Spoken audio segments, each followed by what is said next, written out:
Welcome back. Today we're going to talk about a unique aspect of grammar. And to kick us off, I want you to try a little thought experiment. When was the last time you genuinely praised yourself? I mean, really acknowledged something good, Mhm. a job well done, maybe, or celebrated a small win, or just saw something wonderful about who you are. Okay, hold that thought. Now, compare it to the last time you criticized yourself. Yeah. For most of us, that second one probably pops up a lot faster, doesn't it? hmm Often with like really vivid, uncomfortable detail. Our internal voice, that famous inner critic, it frequently speaks a pretty harsh language. It really does. It can be incredibly demanding, almost relentless sometimes, and it dictates so much how we see ourselves, how we interact with everything. Absolutely. So what we're going to explore today is this central idea. It's quite transformative, really. What if we could actually teach that internal voice a completely new language? Hmm. And I don't just mean, translating words like from English to Spanish or Right. something. Not just vocabulary. No, this is about adopting a fundamentally different mindset, a new internal syntax almost. It reshapes how we relate to ourselves. A new way of thinking, basically. Exactly. It's a journey of internal transformation through language. And it's much more profound than just learning a new list of words. Absolutely. And think about it. This isn't just some like academic thing. It's about getting real, tangible tools to shift your own story Tools to help you maybe consume inspiring stuff differently. or connect better with others who are on this path too. Yeah, and maybe most importantly, to literally rewrite that self-dialogue. The one that often just plays on that endless critical loop in our minds. That's the one.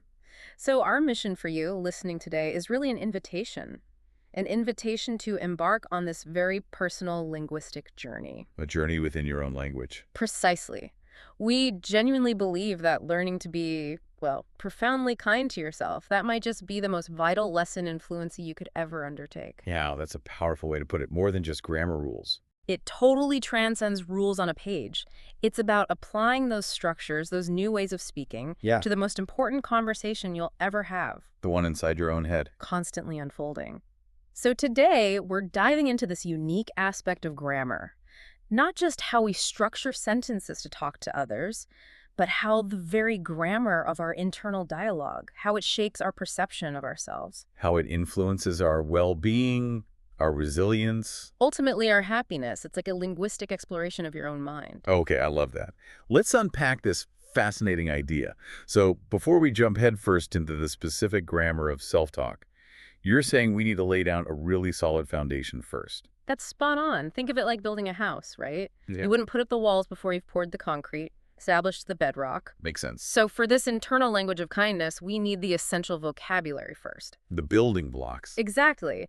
And it's more than just definitions you look up. It's about truly understanding the nuances, the feeling behind these words. And recognizing their power in your daily life. That's it. These aren't just terms to memorize. They are concepts to really embody, to integrate into how you operate. Let's start with what we can call the core concepts. Okay. First up, probably the biggest one, self-love. This is kind of the big umbrella term, It covers this deep, unwavering appreciation for your own well-being, your own happiness. So it's that base feeling of cherishing yourself, regardless of what's happening. Exactly. Independent of circumstances, it's a state of deep, unconditional acceptance. Okay. And then one that gets confused with it a lot is self-care, right? We hear that term everywhere, but what's the actual difference?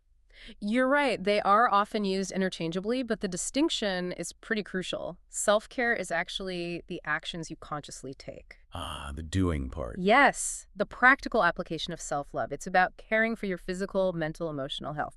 So self-love is the feeling, the philosophy maybe, and self-care is the practice. Can you give some examples of self-care? Sure, it could be taking a mindful walk outside, or getting lost in a good book, maybe meditating, making sure you get enough sleep, or even just saying no when you need to, saying no to that extra thing when you're already swamped. Right, those deliberate choices. Choices to nourish your whole being. That makes perfect sense. One's the inner state, the other's the action. Got it. Next up, we have self-esteem. Indeed. Self-esteem. This is your confidence in your own abilities, your own worth.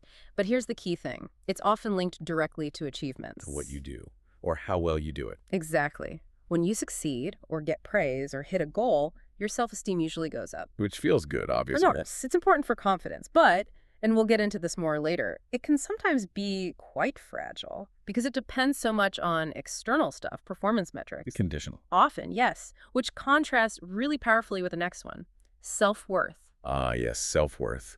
This one, for me anyway, feels incredibly profound to really grasp. It absolutely is. Self-worth is that inherent fundamental belief. The belief that you are valuable and worthy, period. Yeah. Regardless of achievements. Regardless of status, money, what others think. Exactly. It's unconditional. You're worthy just because you exist. Because you're human. That's such a crucial distinction from self-esteem. Huge. Self-worth is unshakable because it's not something you earn. It can't be taken away. It's like your birthright, your fundamental value. That difference between what you do and who you are. Yeah. Wow, that's a real game changer. Okay, next term, one that's definitely getting more attention now, thankfully. Self-compassion. Yes, self-compassion. This is all about being gentle, understanding, supportive with yourself, especially when things are tough. Moments of failure, pain, feeling inadequate. So treating yourself like you'd treat a good friend who's struggling. Precisely that. With the same kindness, empathy, patience. You wouldn't hesitate to offer it to a friend, but we often hesitate to offer it to ourselves. So true. And it's distinct from self-esteem because it shows up exactly when self-esteem might dip. It's your inner ally when things go wrong, not just your cheerleader when they go right. So it's not about excuses, but about support through the hard stuff. Exactly. It's not letting yourself off the hook. It's helping yourself deal with the hook. Okay. And two more key concepts. Yes. Boundaries and affirmations.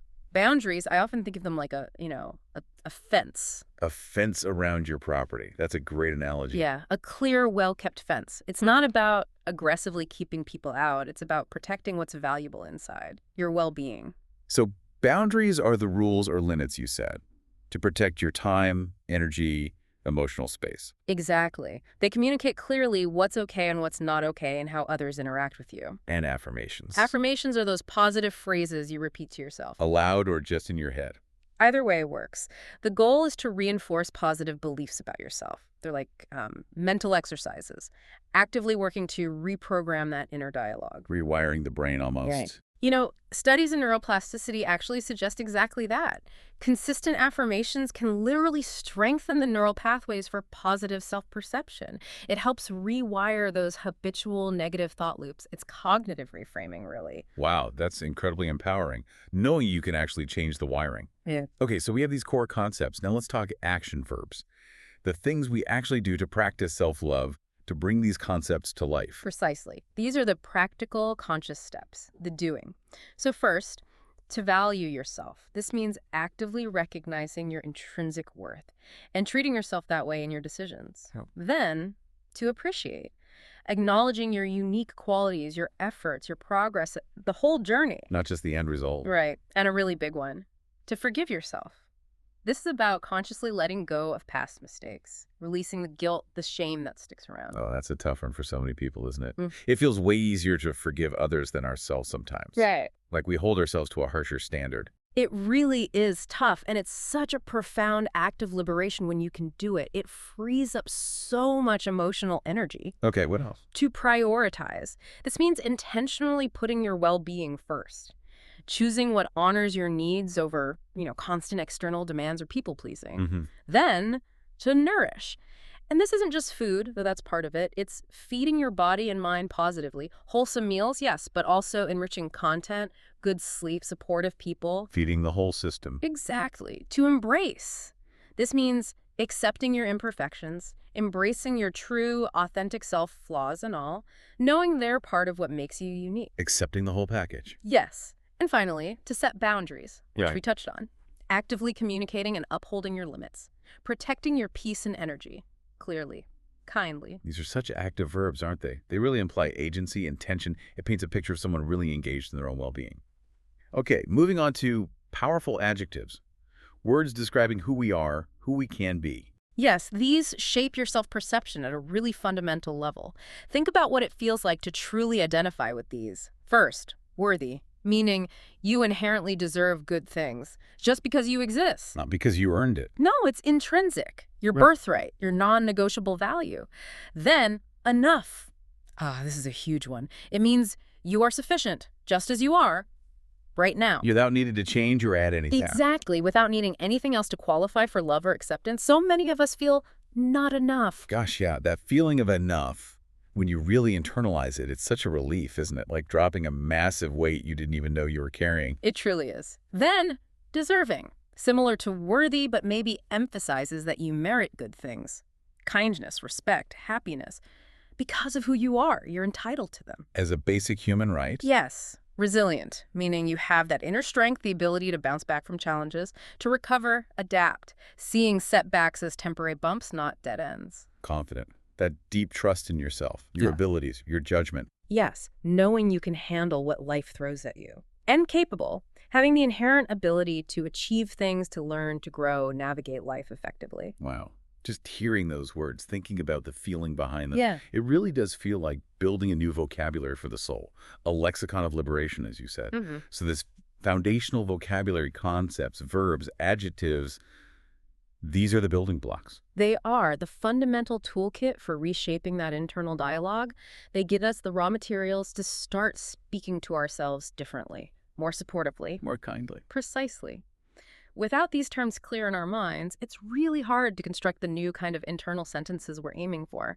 They provide the framework, the definitions for the self-talk we want to cultivate. Okay, foundation laid.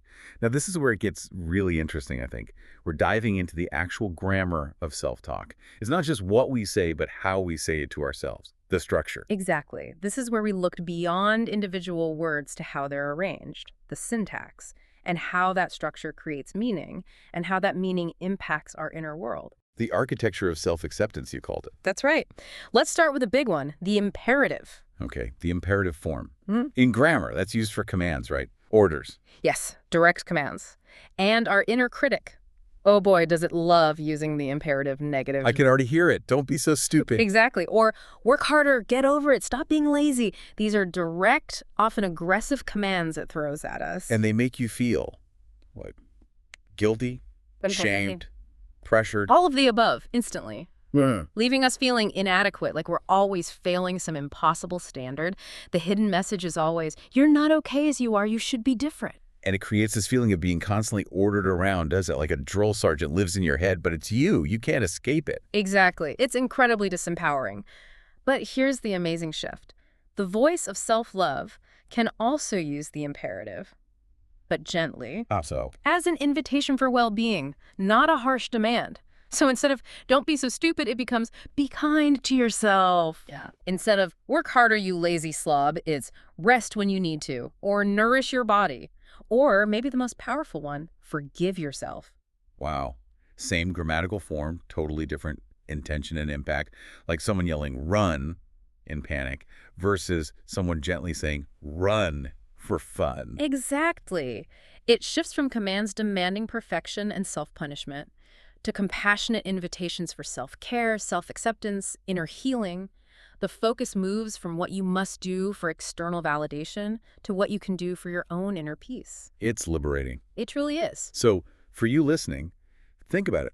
How often do you use those harsh don't commands on yourself? And what if you started consciously shifting them? Instead of don't mess this up, maybe do your best and know it's okay if it's not perfect. That small grammatical shift can free you from so much self-blame. It creates a nurturing space inside. Okay, next grammar point. Modal verbs. These are words like must, have to, can, may, allowed to. Right. So that's them. They convey things like obligation, possibility, or permission. And the critical mindset, it really leans heavily on the obligation side, doesn't it?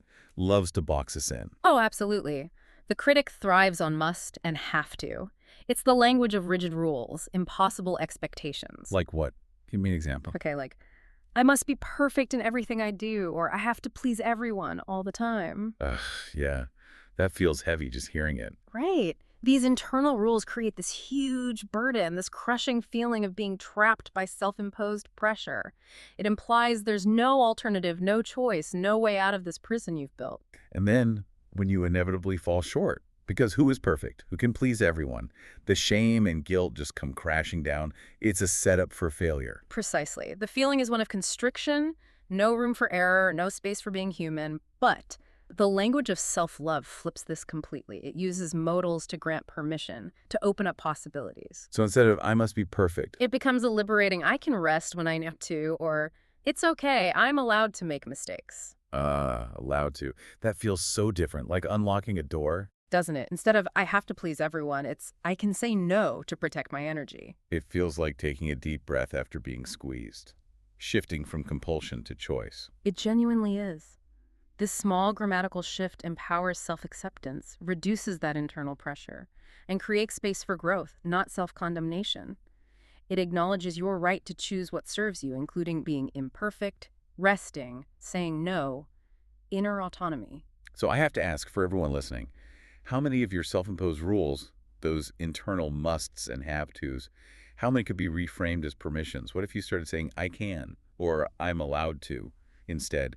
The impact could be huge. It often is a direct challenge to that inner taskmaster, a profound embrace of freedom. Okay, this next point is so crucial. It's where a lot of common mistakes happen in self-talk. Distinguishing between your identity and your actions, and dismantling the trap of should. This distinction is fundamental.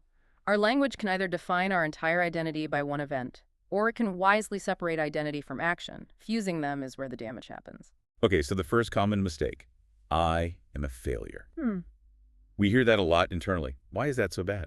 Because it takes one specific event failing at a task and makes it your entire being. You become a failure.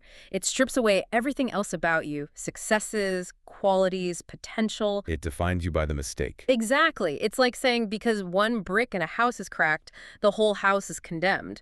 Psychologically, it aligns with that fixed mindset idea, believing you can't change or improve. And it feels hopeless, right? Makes it hard to bounce back. Terribly hard.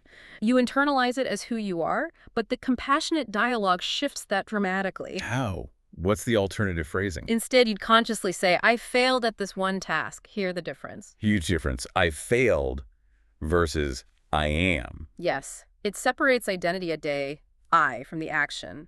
Failed at this task.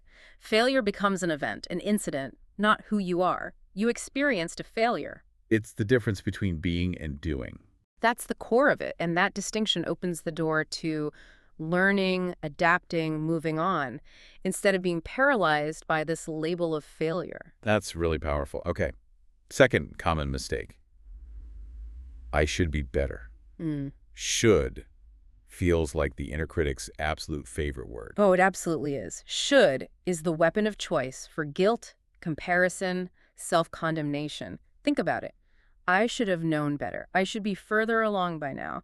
I shouldn't feel this way. I should be more like someone else. Exactly. It constantly holds you up against some external or imaginary ideal, creates this perpetual feeling of not measuring up, never being good enough. It's rooted in judgment. Deeply. And comparison, it often paralyzes you because it implies you're fundamentally lacking right now. Whatever you are doing, well, you should be doing more or better or faster. It negates present effort. It's like constantly chasing a target you can never hit, always falling short of this imaginary should. It's exhausting, a self-defeating loop. But the language of self-love offers a radical alternative. Instead of, I should be better, try.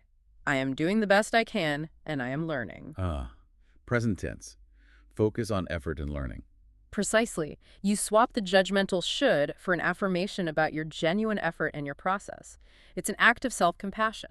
It validates your current state without judgment. It celebrates growth rather than demanding some impossible outcome based on comparison. From external comparison to internal validation. That's a game changer. I think everyone listening probably has a long list of personal shoulds. Take a moment. What are yours?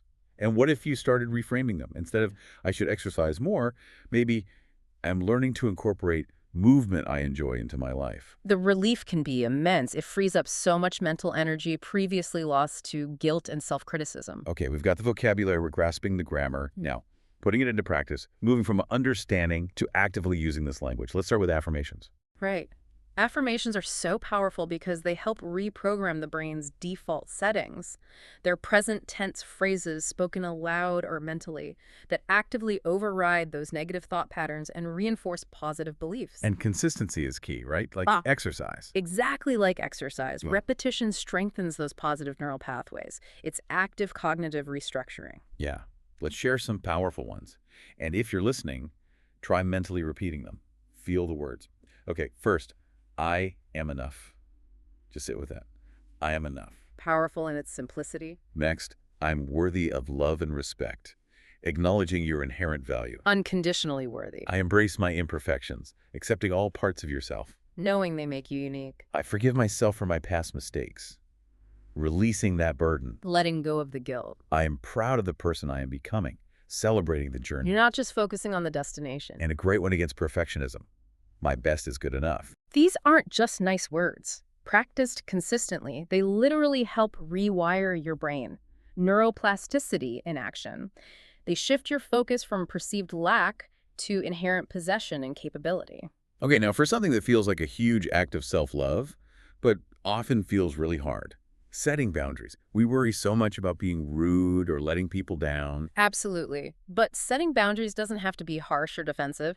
It's fundamentally about clear, respectful, self-honoring communication. It's self-preservation, asserting your worth. Exactly. Communicating your needs respectfully while protecting your well-being. It takes practice, but the language matters hugely. So how do you refuse a request politely? What can you say? Okay, try phrases like, "Thank you so much for thinking of me, but I'm not able to commit to that right now." Nice.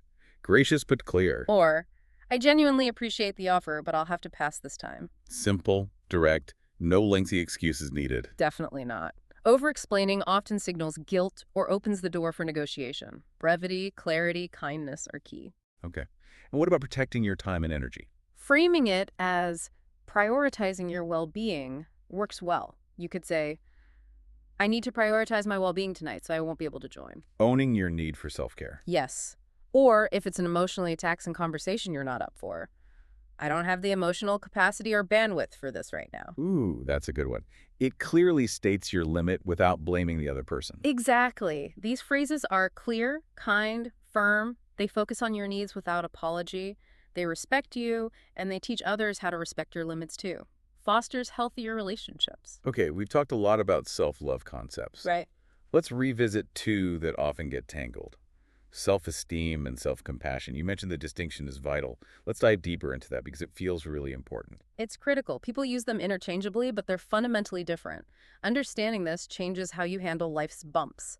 So self-esteem, as we said, is often tied to achievements, success, external validation. Performance-based.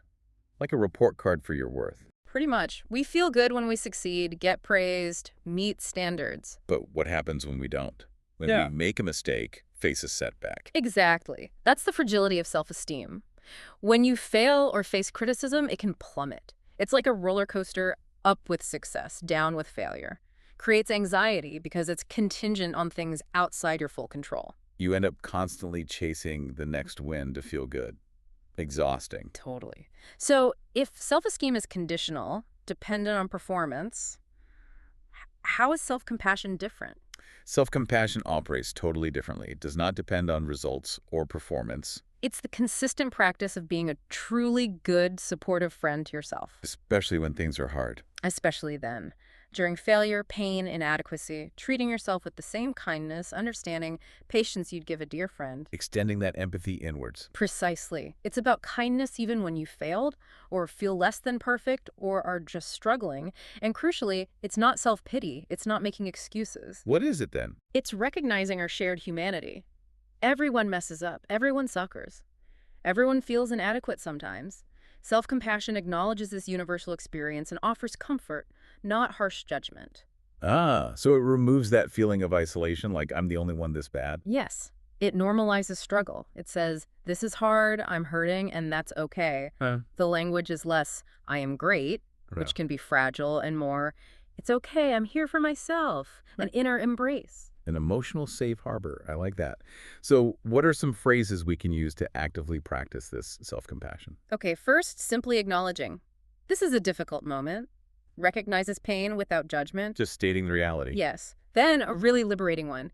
It's okay to not be okay. Gives permission to feel without shame. We all need to hear that more. Definitely. For past actions, I did the best I could with the knowledge I had at the time. Shifts from regret to understanding. Acknowledges effort and context. Right. And for mistakes. Mistakes are proof that I am trying. Reframes errors as part of learning, not inadequacy.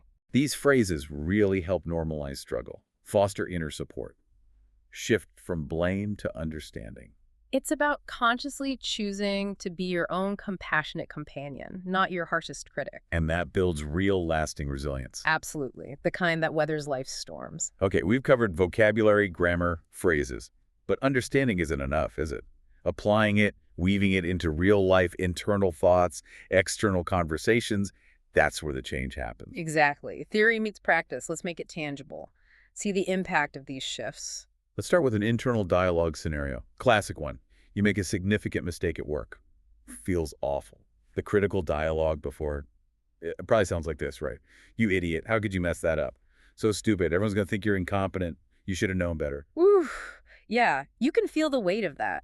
Shame, self-reproach, spiraling doubt, brutal self-condemnation. Leaves you paralyzed. Totally. It attacks your identity stupid, incompetent, based on one action. The should piles on guilt, the impact, emotional shutdown, anxiety, no way to learn because you're too busy beating yourself up, a self-inflicted wound. Okay, now contrast that. Let's apply the compassionate grammar and vocabulary, the compassionate dialogue after. Right. The shift is immediate. It starts with acknowledging reality mindfully. Okay, I made a mistake. No judgment yet. None. Then self-compassion. It's okay to not be perfect. Everyone makes errors. Normalizing it. Then moving past blame. I did the best I could with the knowledge I had at the time, taking you out of the should trap. Then, crucially, shifting to curiosity and growth. What's the takeaway here? What can I learn so I don't repeat it? Looking for the lesson. Yes. And finally, reinforcing self-worth. This mistake doesn't define my worth or my capability. Separating action from identity. Wow. Powerful, isn't it? What a huge difference in tone. From brutal judgment to curiosity and self-acceptance. Feels like space opening up. The compassionate dialogue creates an environment for learning, problem-solving, resilience. From self-punishment to self-support, it allows you to move forward productively. Not letting yourself off the hook, but supporting yourself as you learn. That's the only way real growth happens. Okay, let's do another real-life application. Setting a boundary with a friend. We all struggle with this scenario. Friend invites you to a big party, but you desperately need rest. Classic. Friend texts, "Hey, huge party tonight. Gotta come. It'll be epic." The urge is often to just say yes, to avoid disappointment or FOMO. Totally. Or make up some flimsy excuse, feeling guilty. Oh, I think I have a thing. Right, but with the language of self-love and boundaries. You can be clear, kind, firm. Exactly. Start with warmth. Hey, thanks so much for the invitation. Sounds really fun. Acknowledge the offer. Okay. Then pivot to your needs, clearly and kindly. Actually, I've had a really long week and I need to prioritize my rest tonight. Stating the need directly. Yes. My well-being needs this right now, so I'll have to pass this time. Then maybe add connection. But I'd love to catch up next week. Nice.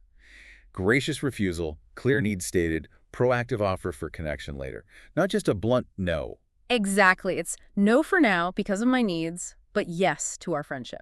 And a real friend should respect that. They usually do. Often the response is understanding. Oh, okay, get your rest. Coffee next week sounds great. It shows boundaries can be set kindly, effectively, fosters respect, not resentment, protects well-being and the relationship. These examples really bring it home, don't they? Shows this grammar isn't just theory, it's practical, applicable in our messy real lives. Changes how we navigate everything. And consistent practice is what makes it stick. Transforms from something you do to who you are. Okay, this has been a lot. Illuminating, I hope. But understanding is just the first step. The real magic happens with practice. Like learning any language, fluency comes from repetition, intention, patience. Exactly. You wouldn't expect fluency after one lesson, right? Same here. Every small choice, a kinder word, an empowering phrase, a gentle boundary is a step towards fluency with yourself, building that mental muscle. So your turn to practice. We have a couple of challenges. First, the mirror challenge. Might feel awkward, but it's powerful. Choose an affirmation we discussed. I am enough. I am worthy. Whatever resonates. Something that feels a little true, even if uncomfortable. Then go to a mirror, look yourself in the eyes, really hold your gaze, say the affirmation aloud 3 times, feel it, let it land. It's profound self-connection. It can feel vulnerable, but it really helps break old patterns and build new ones. Second challenge, the gentle no. Think of a request you often struggle to refuse, extra work, social event you dread. Now practice saying a boundary phrase aloud. Calm, firm, kind tone. Like, I appreciate the offer, but I'll have to pass this time. Or, my well-being needs me to prioritize rest right now. Practice the delivery, get comfortable with the words and the feelings. It's about building the muscle of using them with conviction, embodying the new language, feeling empowered. Absolutely. The more you practice, the more natural it becomes, just like speaking any language. Now, for a little interactivity, we'd love you to reflect.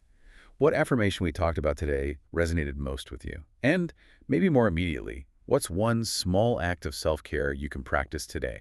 Something tangible, even just 5 minutes. Remember, this journey of self-love, like fluency, is made of small, consistent steps. One word, one sentence, one gentle thought at a time. Every time you choose a kinder word, set a gentle boundary, you're practicing. Be patient, be compassionate, celebrate your progress, no matter how small. It all adds up. This journey, it isn't just about sounding different inside your head. It's about fundamentally feeling different, changing your relationship with yourself. What if understanding and applying these grammatical shifts, what if that unlocks a whole new level of personal freedom, inner peace, and real well-being for you? And that's our topic for today. If you enjoyed this content, don't forget to explore the other videos on our channel to continue your English practice.